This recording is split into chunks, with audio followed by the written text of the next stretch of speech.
Shalom u'bracha, peace and blessings. I hope this message finds you well. This week we'll be celebrating the holiday of Shavout, which comes on the heels of Shabbat, so we will transition on Saturday evening from Shabbat to Shavout. Shavout literally means weeks, and it's a reflection of the fact that we've been counting the weeks from the time of Yetzias Mitzrayim, from the time of the Exodus from Egypt, which we celebrate on the holiday of Passover, to the time of the receiving of the Torah, which is celebrated on the holiday of Shavout. Shavout is sadly a forgotten holiday. And I believe that there are several reasons for this. First of all, each of the other holidays has its signature mitzvah and its icon. Rosh Hashanah has the mitzvah of the sounding of the shofar, and that certainly has become an icon. Yom Kippur has the ritual of vidui, of confession, and it also has the ritual of fasting. And both of those holidays are times that the community comes together in force. On Sukkot we have the icon of the Arba Minim, the four species, and the Sukkah as well. And Pesach has its icon of the Seder and the Matzot. But Shavuot has no unique mitzvah and has no unique icon. There are customs. There's the custom to eat dairy products, hence blintzes and cheesecake, but there is no unique mitzvah to the holiday. In addition, Shavuot falls out generally after Hebrew school has completed and as people are gearing up towards summer mode. So I think that it's important for us to examine what it is that we celebrate on Shavuot and why that would be something that would be important to us and speak to us. On an agricultural level, Shavuot was a time that we celebrate the first fruit. The first fruit were brought to Yerushalayim, to Jerusalem, and they were eaten in Jerusalem. And we brought the fruit of our labor into the context of our relationship with God. Similarly,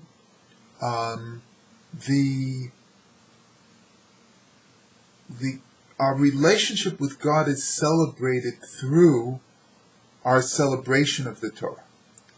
This is a very important concept. Shavuot does not have a unique mitzvah as its icon because all of the mitzvot are celebrated through our celebration of the Torah. Chag Matan Toratenu, the time of the giving of our Torah. On Pesach, we celebrate the physical freedom from bondage. But 50 days later, on Shavuot, we celebrate our spiritual freedom and our receiving of the Torah. It's difficult for us to understand how the receiving of the Torah, with its 613 commandments, telling us what to do, telling us what not to do, telling us how to act, telling us how to behave. It's hard for us to understand how this could possibly be a celebration of freedom. In order to explain this, I'd like to bring the storyline from a Star Trek Next Generation episode. The episode that I'm talking about is 150th episode, titled Second Chances. The Enterprise returns to a planet that had been evacuated years earlier in a mission that was led by then Lieutenant William Thomas Riker. The expedition crew, the landing party, evacuates under extreme circumstances, and in a freak transporter accident, 2 duplicate human beings result. There is a version of Lieutenant Riker that is left on the planet, and there is a version of Lieutenant Riker that goes on to become Commander Riker, the second in charge of the Enterprise.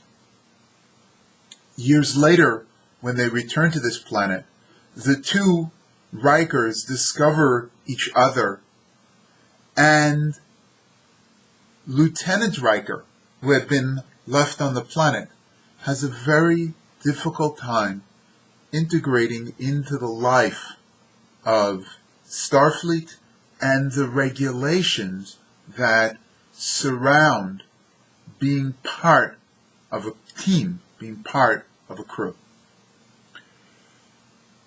At one point, in exasperation, Lieutenant Riker says, "I had more freedom when I was stuck on the planet than I do here on the Enterprise." With these words, Lieutenant Riker offered us a mindset into the understanding of freedom. In reality, Lieutenant Riker was alone on the planet. He could not leave the physical constraints of where he was and had no opportunity to interact with others. Yet, with that interaction, with being part of an organized society and a culture, comes an obligation and choices.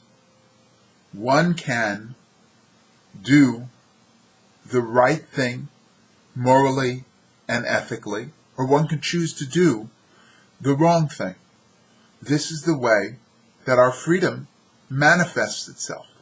And the fact that we have the ability to act outside of the parameters of the moral and ethical lessons of our Torah makes the choice to act morally and ethically valuable. Yetzias Mitzrayim, the exodus from Egypt, gave us the ability to make choices. The Torah, receiving of the Torah, made that freedom valuable. The parameters, the moral and ethical lessons of the Torah gave us the opportunity to use our intellect and make decisions that elevated our freedom to the level of spiritual choices.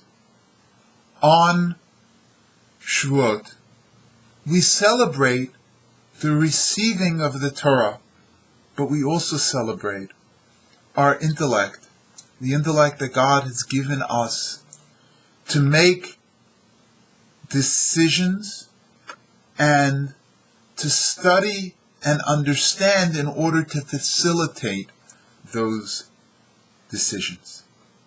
On Shavout, we celebrate our commitment to Torah as free people, our free and willful decision to identify with God and the people of Israel to celebrate our heritage in the context of who we are.